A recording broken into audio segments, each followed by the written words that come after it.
আপনারা জানেন যে আমাদের শ্রদ্ধেয় জেলা প্রশাসক স্যার মিস ফরিদা খানম তিনি জেলা প্রশাসন ঢাকায় জেলা প্রশাসক হিসেবে যোগদানের পরেই তিনি বুঝতে পারলেন যে একটি প্ল্যাটফর্ম তৈরি করার, যেখানে সাধারণ মানুষ আবেদন করার মাধ্যমে তাদের যে কোনো ধরনের প্রবলেম যাতে সলভ করতে পারে। দ্যাটস ওয়াই আমাদের জেলা প্রশাসক স্যার তিনি একটি উদ্যোগ গ্রহণ করলেন হ্যালো ডিসি একটি অ্যাপ তৈরি করার মাধ্যমে। একটি আবেদন প্রক্রিয়া যেখানে হ্যালো ডিসিতে আপনি আবেদন করলেই যে কোনো ধরনের প্রবলেম এটা সমাধান করবে।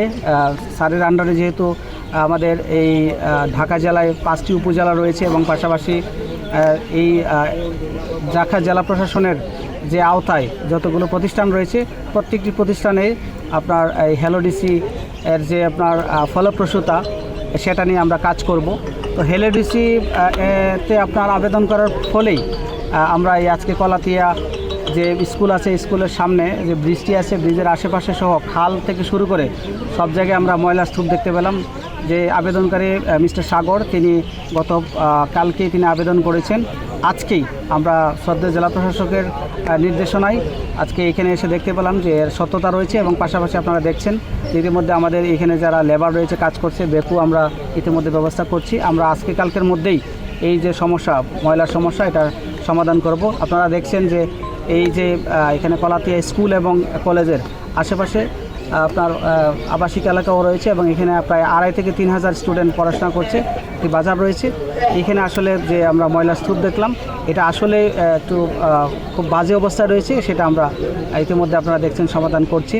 এবং পাশাপাশি আমি বলতে চাই যে আপনারা যে কোনো ধরনের প্রবলেম নিয়ে আপনারা হ্যালো ডিসিতে আপনারা আবেদন করবেন।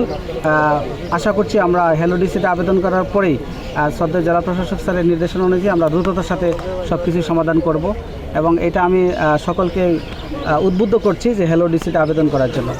এবং আরেকটা বিষয় বলতে চাই যে আশেপাশে যারা ময়লা আবর্জনা ফেলছেন তাদের উদ্দেশ্যে বলতে চাই, ইতিমধ্যে আপনারা দেখেছেন যে আমরা জেল জরিমানা করেছি, এটা এই ধারাটা অব্যাহত আছে। আমরা সিসি ক্যামেরা স্থাপন করব, যারাই ময়লা ফেলবে এই খালে এবং যত্রতত্র জায়গায় তাদের বিরুদ্ধে আমরা কঠোর আইনানুগ ব্যবস্থা নেব।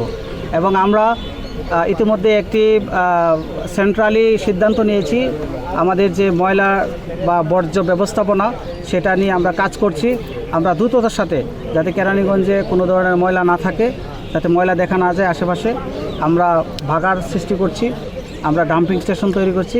এবং আমাদের মাননীয় প্রধানমন্ত্রী আপনারা দেখছেন যে এই বর্জ্য ব্যবস্থাপনা নিয়ে তিনি কাজ করছেন, আমাদেরকে ইতিমধ্যে নির্দেশনা দিয়েছেন যে কোনো মূল্যে হোক আমরা যাতে এই বর্জ্যের যে দুরবস্থা রয়েছে সেটি যাতে আমরা সমাধান করতে পারি। মাত্র 30% টাকায় জমির মালিক হয়ে নতুন বাংলাদেশের গড়ে তোলার স্বপ্ন দেখা বাংলা বসতি।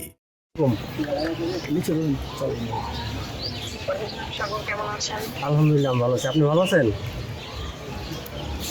ভালো আছি। আপনারা তো খুব কাজ করলেন, এভাবে আমাদের পাশে থেকে যদি আমাদেরকে হেল্প করেন তাহলে সবাই মিলে একটা কি বলে একটা সুস্থ পরিবেশে আমরা থাকতে পারবো। জি ম্যাডাম, আপনি যে হ্যালো ডিসি যে উদ্যোগটা নিয়েছেন, আর যে হ্যালো ডিসির উদ্যোগটা নিয়েছেন এটা খুবই ফলপ্রসূ, আমি সেবা পেয়েছি এবং প্রশংসনীয় উদ্যোগ। আমাদের উপজেলা নির্বাহী অফিসার মহোদয় তাৎক্ষণিক এসেছে এবং একটা স্থায়ী সমাধান কল্পে উনি সবাইকে নির্দেশনা প্রদান করেছে। অলরেডি কাজ শুরু হয়ে গেছে, লেবার দিয়ে কাজ পরিষ্কার করা হইতেছে।